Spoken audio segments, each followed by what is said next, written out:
Os países bálticos estão em chamas, a OTAN faz uma entrada de emergência, a Rússia atacou e as forças especiais finlandesas capturaram um navio de São Petersburgo. Choque! A fase aberta da guerra começou no Golfo da Finlândia. As comunicações foram destruídas, os cabos foram cortados. A Finlândia declarou em estado de emergência, com urgência. Catástrofe nuclear para a Rússia.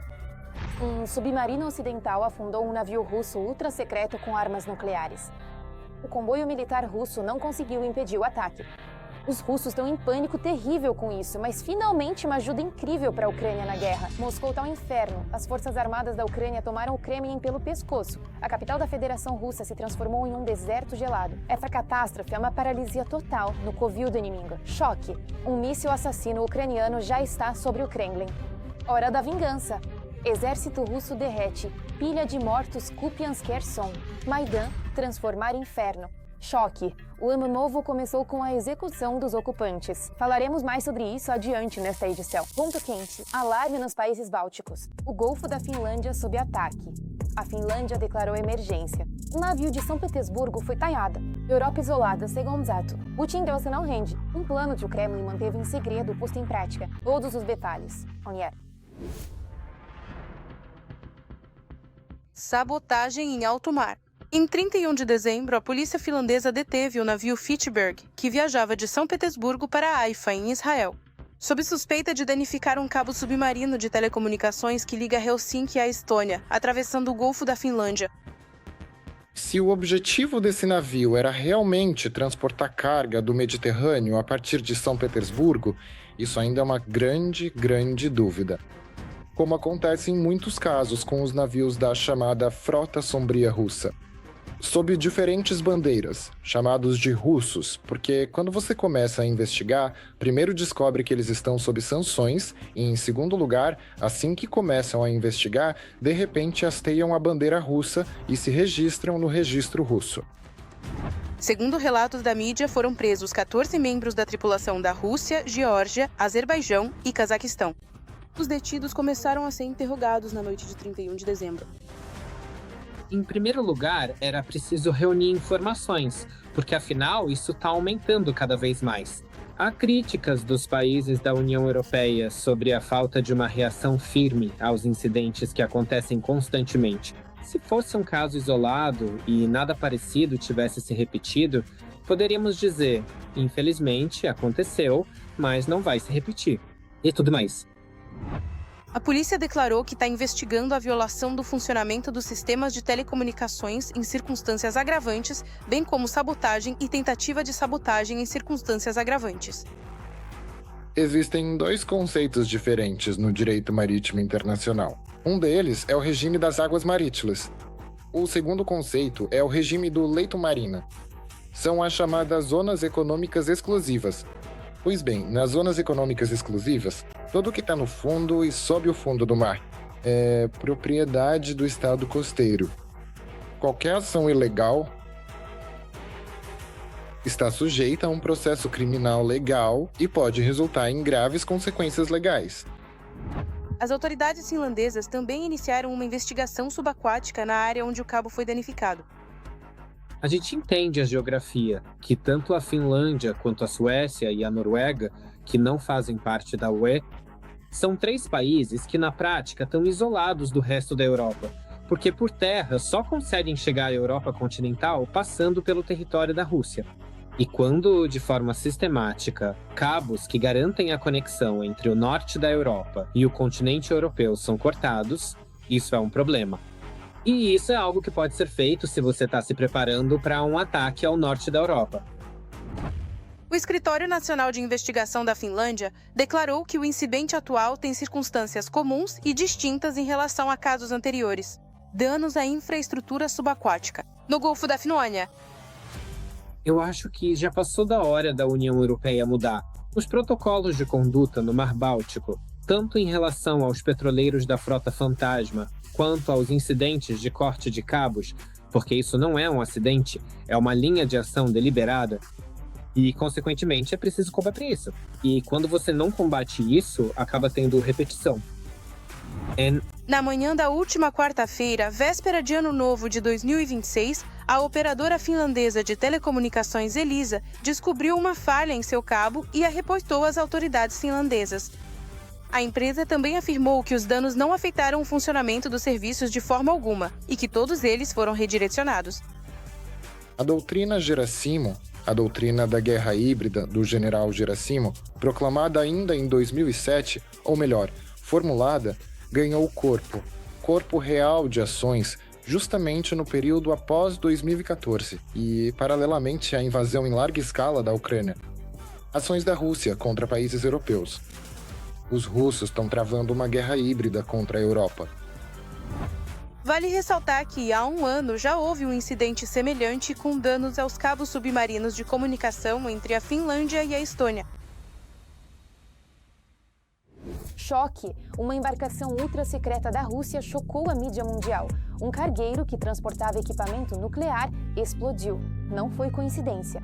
Provas sensacionais vieram à tona. Quem afundou o fantasma de Putin? Detalhes na reportagem. O navio russo que afundou na costa de Cartagena escondia 2 reatores nucleares destinados à Coreia do Norte. Com esse título saiu um artigo no jornal espanhol La Verdade. Os jornalistas investigativos do jornal fazem referência, no texto, a detalhes da investigação oficial. O cargueiro russo Ursa Maior, que afundou em 2024 na costa da Espanha, trazia peças de um reator nuclear destinadas à Coreia do Norte. Nos materiais do processo são mencionados 2 contêineres azuis na popa do navio, que não correspondiam à descrição da carga declarada pelo capitão da embarcação, Igor Anisimov. Os investigadores acreditam que nele estavam 2 reatores VM4SG para submarinos nucleares. Eles deveriam ser entregues de São Petersburgo ao porto norte-coreano de Rasson. Lembrando que em dezembro de 2024, o navio russo da Frota Sombria Ursomeir atravessava Gibraltar. No dia 21 de dezembro, os serviços espanhóis de busca e salvamento marítimo notaram que a embarcação mudava de curso de maneira incomum. E em 22 de dezembro, o Ursomeir desviou para a esquerda, reduziu a velocidade e começou a derivar. No dia seguinte, foi emitido um sinal de socorro e as autoridades espanholas enviaram equipes de busca e salvamento. Os socorristas encontraram 14 sobreviventes. 2 engenheiros estão desaparecendo. O capitão do navio Ursa Maior informou que a embarcação transportava 100 contêineres vazios, 2 guindastes de esteira gigantes e 2 grandes componentes para um quebra-gelo. Segundo ele, a carga estava a caminho de Vladivostok. Mas, posteriormente, pesquisadores espanhóis identificaram que parte da carga do quebra-gelo era, na verdade, um par de cascos de reatores de submarinos nucleares, VM4SG. Esses reatores ainda estão instalados em 6 submarinos nucleares da classe Dolphin. Esses submarinos carregam mísseis balísticos, e esse tipo de carga foi o motivo do ataque por parte de um dos países da OTAN. O Urso Maior foi alvo de um dos países ocidentais. O buraco no lado direito corresponde a danos causados por um torpedo supercavitante com ogiva de 500 milímetros de diâmetro. Torpedos desse tipo estão em serviço em alguns países da OTAN. Anteriormente, o cargueiro Urso Mer transportava armas, levando cargas do chamado Expresso Sírio. Essa é a rota de abastecimento das tropas russas na Síria. Isso foi observado por analistas de inteligência de fontes abertas. Esparta e Urso Maior, desde 2017, operavam no âmbito do Expresso Sírio, transportando cargas para abastecer o contingente russo na Síria. Em 2022, ambos os navios passaram a ser usados para transporte de balsas e contêineres para Kaliningrado. A investigação revelou que 2 contêineres não declarados, pesando 65 toneladas cada, foram identificados como tampas de reatores nucleares VM4SG. Foto por S. Drones mostraram tubulações, sistemas de refrigeração e outros componentes do sistema do reator. As autoridades espanholas estão confiantes de que o destino da carga era a cidade portuária norte-coreana de Rasson, a poucos quilômetros de Vladivostok. As suspeitas sobre a carga aumentaram depois que um navio de guerra russo, supostamente presente por acaso na área do desastre, se ofereceu para assumir o controle da operação de resgate. Moscou em chamas. As forças armadas ucrânias apertaram o Kremlin pelo pescoço. O furacão da vingança invadiu Moscou enquanto o ditador bebia champanhe. O sistema de energia do império entrou em apagão em questão de segundos. Um horror mortal tomou conta da cúpula militar russa. Escuridão, frio e pânico engolfaram o covil do agressor. Um triunfo esmagador das forças armadas ucranianas. Olhar. Golpe de vingança. O resultado tá debaixo da árvore de Natal. Apagão na região de Moscou. Na véspera do Ano Novo, mais de 100 mil russos ficaram sem eletricidade e internet. Não tá descartado que Moscou seja próxima. O que é interessante. Até no parque também. E toda essa parte da cidade tá sem energia. Dezembro, a Ucrânia intensificou os ataques à infraestrutura energética russa, atingindo o maior número de alvos e o leque mais amplo de objetivos desde o início da guerra. Seja como for, o exército russo precisa de combustível. O funcionamento do fornecimento logístico para a linha de frente também está sendo prejudicado. Analistas da Bloomberg calcularam que, no último mês de 2025, foram realizados pelo menos 24 ataques contra refinarias russas, petroleiros e outros alvos no mar, além de grandes instalações de abastecimento de água. Essa guerra está chegando até eles. Essa guerra está indo para casa deles. E, consequentemente, eles sentem cada vez mais as consequências da política agressiva do seu próprio país. Se vocês não tivessem começado a guerra, não teriam problemas. Agora, esses problemas existem. Ou seja, é também uma declaração direta dizendo: pessoal, parem com essa guerra de alguma forma, e vocês também não terão problemas. Após o ataque de drones na noite de 31 de dezembro, o terminal de petróleo Tente, pertencente ao Rosreserve, pegou fogo intensamente em Rybinsk, na região de Yarovlav. O terminal de petróleo é um ponto importante de armazenamento e distribuição de derivados de petróleo para o Distrito Federal Central e todo o nordeste da parte europeia da Rússia.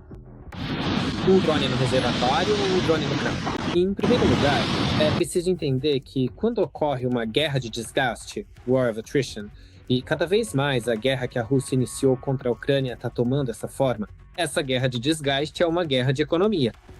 Por isso, atacar alvos econômicos é algo que mina a capacidade do Estado de permanecer nessa guerra. Jornalistas destacam que os ataques aumentam a pressão sobre as exportações russas, que já enfrentam dificuldades devido às sanções internacionais contra as grandes empresas de refino de petróleo do país.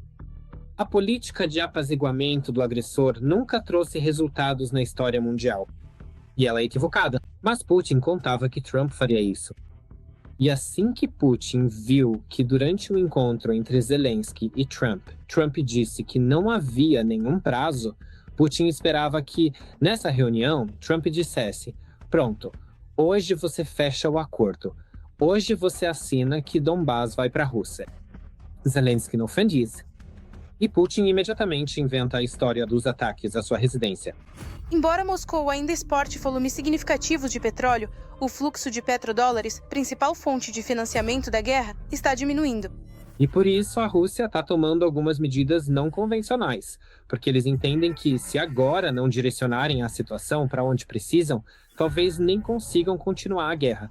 Simplesmente porque quando a sua economia está desmoronando. Quando você simplesmente para de pagar pensões e salários no setor público, fica impossível continuar a guerra, porque haverá muitos distúrbios internos, que vão se transformar em protestos e, por sua vez, em uma revolução. Enquanto isso, Putin continua atacando regularmente instalações energéticas e civis ucranianas, deixando milhares de pessoas sem eletricidade, água e aquecimento em meio a temperaturas baixas. Mas o mais terrível em tudo isso é que algumas famílias ficam sem seus entes queridos, que são mortos pela Rússia. Urgente. Putin tá com a faca no pescoço, o Kremlin tá na mira mortal, a Ucrânia soltou o míssil assassino. Momento histórico. O punho de ferro das Forças Armadas da Ucrânia já paira sobre o Kremlin. Enquanto o Kremlin desenhava linhas vermelhas, os gênios ucranianos criaram e já usaram com sucesso a arma da vingança. Todos os detalhes na reportagem. No momento em que a agressão russa não cessa, as armas de longo alcance ucranianas se tornam não apenas um símbolo de força, mas também uma garantia real de segurança. O programa de mísseis, nosso programa de mísseis, é bom. Nosso programa de mísseis tem uma boa dinâmica. E, embora seja uma tarefa difícil, pouco a pouco estamos nos aproximando da possibilidade de usar nossos próprios mísseis, e não apenas depender do fornecimento dos parceiros. Em 2025... Houve um avanço na produção de mísseis ucranianos. A maior expectativa estava em torno da produção do míssil balístico nacional. E isso finalmente aconteceu. Acredito que os coordenadores fizeram uma boa escolha ao separar o programa dos demais. E o fato de cada complexo de mísseis e cada tipo de míssil ter seu próprio coordenador e líder é algo positivo. Pelo que sei, em meados de maio foram realizados testes que foram considerados extremamente bem-sucedidos. O míssil percorreu quase 300 quilômetros e destruiu um posto de comando russo. E é muito importante que isso foi um uso em combate. O míssil balístico de fabricação ucraniana percorreu quase 300 quilômetros e destruiu um posto de comando russo.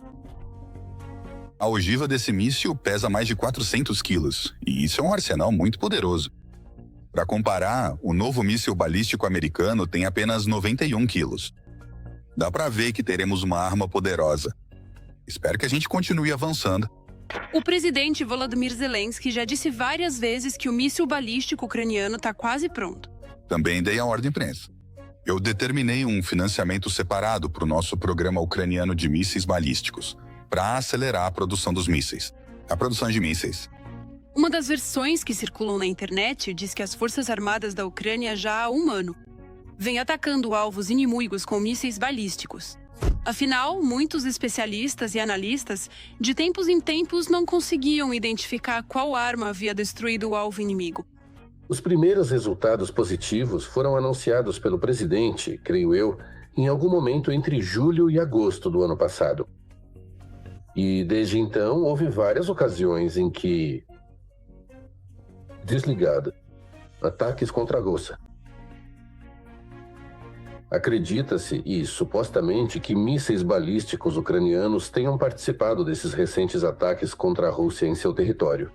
O míssil balístico de fabricação nacional representa um verdadeiro avanço para a indústria de defesa ucraniana. A Ucrânia já vinha desenvolvendo projetos desse tipo antes mesmo do início da guerra. E alguns desses projetos já estavam quase prontos para... Ou seja, já estavam em nível de protótipos, prontos para serem adotados pelas Forças Armadas. A Ucrânia precisa desenvolver seu próprio programa de mísseis.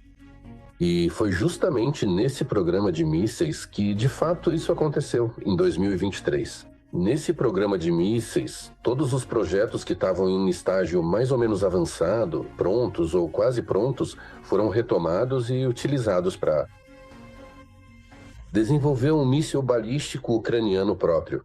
Alguns supunham que estamos falando do míssil balístico ucraniano do complexo Sapsan, que foi mencionado pelo presidente da Ucrânia no ano passado.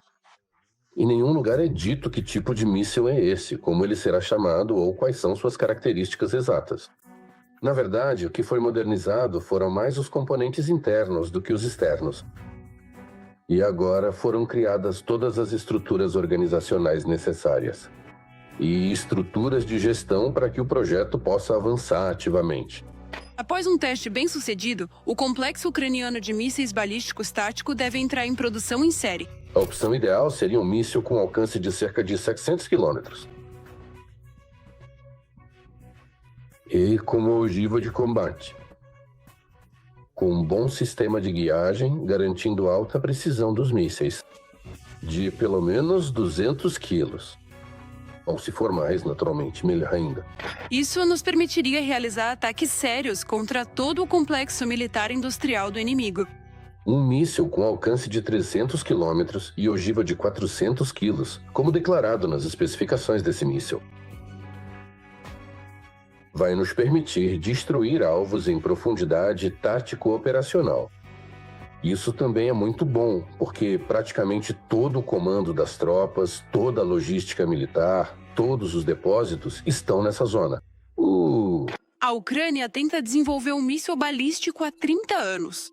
Naquela época, as capacidades nacionais eram limitadas pelo Tratado de Forças Nucleares de Alcance Intermediário. Todos se lembram de que quando Oresnik apareceu, ficamos sabendo da existência do Tratado de Forças Nucleares de Alcance Intermediário. Sobre o que ele estava falando? Ele afirmou que os países signatários desse tratado, Rússia e Estados Unidos, não estão envolvidos no desenvolvimento de mísseis de médio alcance. Um míssil de médio alcance tem um alcance de 500 a 5.500 quilômetros. E quando Trump, sendo presidente, A primeira vez que soube por um serviço de inteligência foi que os russos estavam desenvolvendo o míssil RS-26. Com alcance inferior a 5.500 quilômetros. Ele rompeu, saiu desse tratado e depois a Rússia também saiu desse mesmo tratado. O país assume o compromisso de produzir mísseis com alcance de no máximo 500 quilômetros, mas apenas para uso interno. Se eles produzem para exportação, então o alcance não pode ultrapassar 300 quilômetros. Então, eu acho que o desenvolvimento ucraniano de um míssil balístico está, por enquanto, dentro das restrições de exportação. Mas estou praticamente convencido de que seu alcance será aumentado para 500 quilômetros. O complexo industrial de defesa ucraniano está avançando com sucesso no desenvolvimento de armamentos. Acho que isso vai evoluir nessa direção. 500 quilômetros? Talvez diminua um pouco a ogiva, mas acho que, na verdade, talvez nem haja redução na ogiva. O programa de mísseis da Ucrânia é um fator estratégico para a segurança do país. É um avanço e uma carta na manga para um país que está se defendendo de Putin e de sua máquina de guerra. O desenvolvimento e a produção de mísseis ucranianos permitirão resolver de forma independente a questão da destruição das capacidades militares da Rússia em sua guerra agressiva contra a Ucrânia. A Rússia está cortando, ao vivo. Xi Jinping e Trump dividiram a Rússia a portas fechadas. Uma sentença de morte foi proferida em Moscou. A China está oficialmente expulsando a Rússia da Ásia. Enquanto Putin acreditava na amizade eterna, Pequim apunhalou o ditador pelas costas. Detalhes sensacionais. Usar. China e Rússia. Quem são eles? Aliados ou parceiros em termos de conveniência? E temos uma frase que se tornou um bordão. Russos e chineses são irmãos para sempre. Publicamente, Pequim fala em parceria, mas na realidade está reduzindo sua dependência de Moscou e fortalecendo seu controle sobre seus territórios. Esses são parceiros situacionais. A China se beneficia do lado de matérias-primas da Federação Russa, enquanto a Federação Russa precisa do lado tecnológico da China. Além disso, Putin está disposto a cumprir tarefas específicas tanto para a China quanto para os países do sul global no confronto com o mundo centrado nos Estados Unidos. E se a Rússia está disposta a quebrar essa parede com a própria testa, com a própria cabeça, e não com outra coisa, então eu acho que, claro, a China não vai se opor e, em princípio, vai ficar de lado só observando. Além disso, a China ainda não condena a invasão russa na Ucrânia. Fala-se muito sobre paz, mas não chama Moscou de agressora e continua a cooperação econômica. Mas entendemos perfeitamente que, quanto mais fraca a Federação Russa, mais confortável ela se torna para a China, porque a Rússia tem cada vez menos argumentos para um diálogo de igual para igual.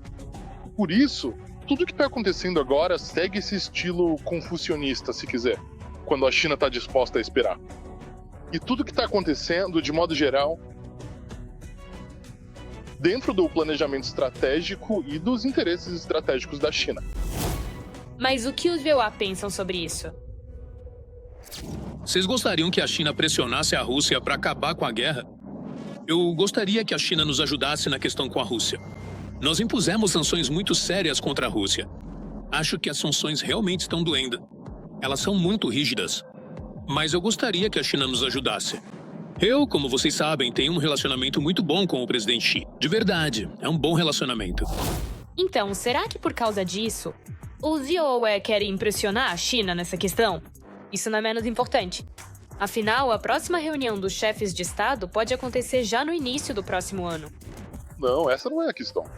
Por quê? Porque se forem construídas relações construtivas entre os Estados Unidos e a China, então essa questão não se coloca sobre a pressão de um lado sobre o outro. É justamente no equilíbrio desses interesses.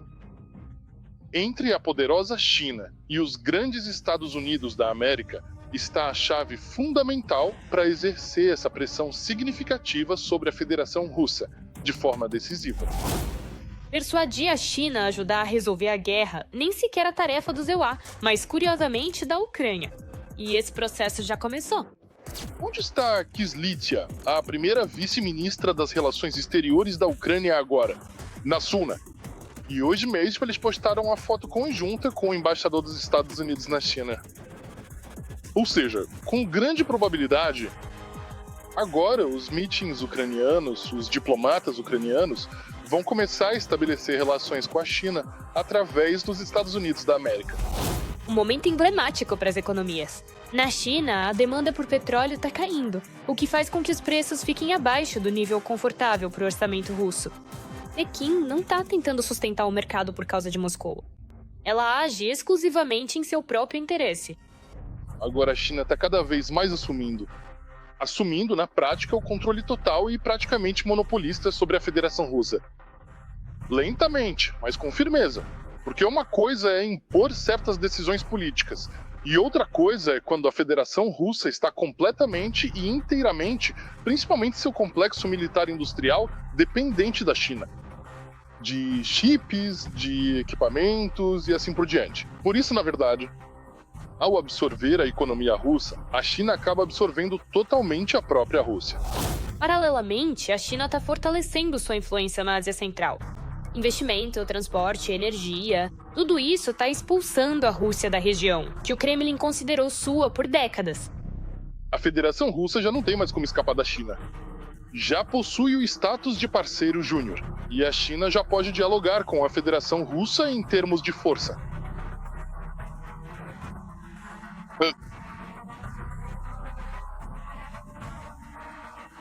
Sem um único vestígio, sem um único detalhe que pudesse indicar a sua presença, completamente ausente de qualquer sinal. Ô Maga, a China está anexando o território Fussos. E os chineses vêm dizendo há muito tempo que o Baikal é nosso. Eu digo, é verdade. Em breve dirão que a Crimeia é nossa. A participação dos negócios chineses está crescendo nas regiões orientais. Empresas estão chegando, empresários estão se mudando, está se formando uma dependência econômica e demográfica de Pequim. Eles já usam todos os nossos recursos. Ouro, carvão, petróleo, gás, tudo. Ela é uma potência mundial, enquanto nós vivemos na miséria. E aqui, aliás, está um dos pontos de conflito entre eles atualmente. Porque isso loucamente desagrada ao Putin, porque a Rússia está perdendo protagonismo. A Rússia está perdendo relevância, e já é visível a olho nu a concorrência interna entre a Rússia e a China. A China está jogando seu próprio jogo. Ela continua cooperando com a Rússia, mas só em condições vantajosas para si mesma, ao mesmo tempo em que mantém diálogo com os Estados Unidos. Nessa situação, quem sai ganhando é Pequim, enquanto Putin vai perdendo influência e oportunidades aos poucos.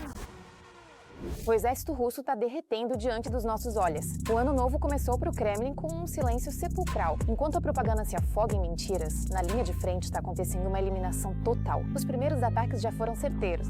Madjar está de volta ativa. O que está acontecendo agora na linha de frente você confere na reportagem. A bem-sucedida eliminação de várias dezenas de militares russos e colaboradores no povoado ocupado de Karliste, na região de Kherson.